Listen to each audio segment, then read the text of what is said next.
શ્રીજી મહારાજની દિવ્ય અલૌકિક લીલાનું સ્મરણ કરી ધ્યાન કરીએ. સૂતા જાગતા, દાંતણ કરતા, ફૂલેલ અત્તર ચોળતા ભક્તો અને સંતો સાથે સ્નાન કરે છે તેવી લીલાનું સ્મરણ કરો.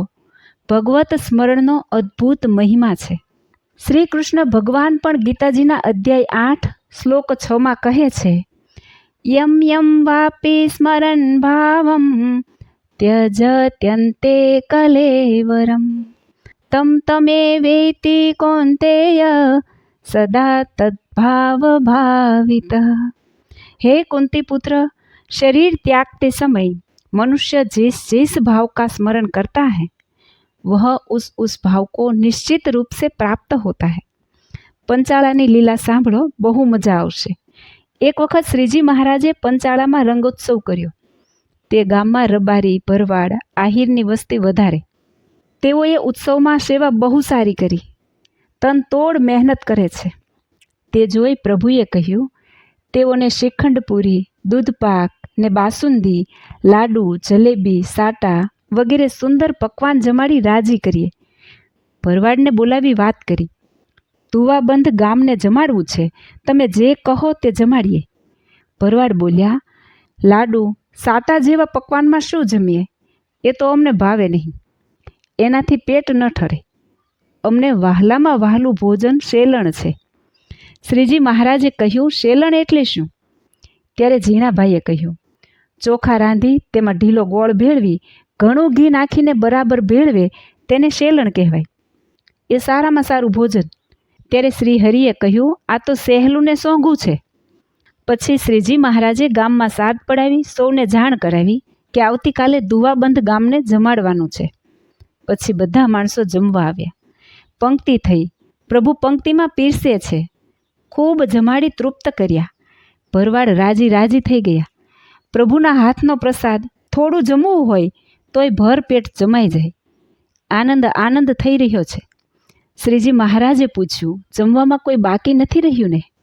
મહારાજ, બધાએ જમી લીધું છે. શ્રીજી મહારાજે નદીના કિનારા તરફ નજર કરી તો ત્યાં માણસો હતા. નદી કિનારે ફરતા માણસોને બોલાવી આવો. માણસોએ કહ્યું, એ પાપી વાઘરી છે, એને જમાડાય નહીં. શ્રીજી મહારાજે કહ્યું, જે હોય તે બોલાવો. ગરીબ વાઘરીને બોલાવીને શેલણ જમાડ્યું. જિંદગીમાં આવું કોઈ દિવસ ખાધેલું નહીં. રાજી રાજી થઈ ગયા. સમય જતાં તે વાઘરી વૃદ્ધ થયો. ખૂબ તાવ આવ્યો. એના પત્ની બાજરાના અને જુવારના રોટલાના ટુકડા આપે. તેથી કહે, રોટલા ભાવતા નથી, બીજું કંઈક સારું સારું ખાવાનું દે. તેની સ્ત્રીએ કહ્યું, ઘરમાં કાંઈ નથી, ગામમાં માગવા જાઉં છું, જે મળે તે આપું છું. ખાવું હોય તો ખાવ, નહીંતર સૂઈ જાઓ.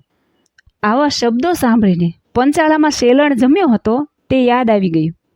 ઓહો, કેવા દયાળુ દિવ્ય પુરુષ હતા. સુંદર શ્વેત વસ્ત્રધારી, મસ્તકે ફેટો બાંધેલો, કેવી મધુરી મીઠી વાણી, આંખમાં અમૃત ઝરતું હતું. મને સુંદર ભોજન જમાડ્યું. કેવી મજા આવી ગઈ. તે દિવ્ય પુરુષ મને ફરીથી જમાડવા આવે તો પેટ ભરીને જમી લો. આ ટાઢા રોટલાના ટુકડા ભાવતા નથી. શ્રીજી મહારાજના હાથે શેલણ જમેલા પ્રસંગનું વારંવાર સ્મરણ કરી રહ્યો છે. એવામાં અંત અવસ્થા આવી. ભગવાન યાદ આવે છે. શ્રીજી મહારાજના દિવ્ય સ્વરૂપે દર્શન થયા. પથારીમાંથી બેઠો થઈ ગયો. મને જમાડ્યો હતો તે શ્વેત વસ્ત્ર પહેરીને મને વિમાન લઈને તેડવા આવ્યા છે. રાજી થઈ ગયો. હમણાં મને જમાડશે. ઊંચે સાદે બોલ્યો, હું એમની સાથે અક્ષરધામમાં જાઉં છું. ભગવત સ્મરણનો અદ્ભુત મહિમા છે. વચનામૃતમાં શ્રીહરિ કહે છે, અંત સમયે ભગવાન સાંભળી આવે તો એના જીવનું ઘણું રૂડું થાય છે અને અંતે ભગવાનના ધામની પ્રાપ્તિ થાય છે. તે માટે અમે મોટા મોટા વિષ્ણુ યાગ કરીએ છીએ તથા જન્માષ્ટમી અને એકાદશી આદિક વ્રતના વર્ષો વરસ ઉત્સવ કરીએ છીએ. જય શ્રી સ્વામિનારાયણ.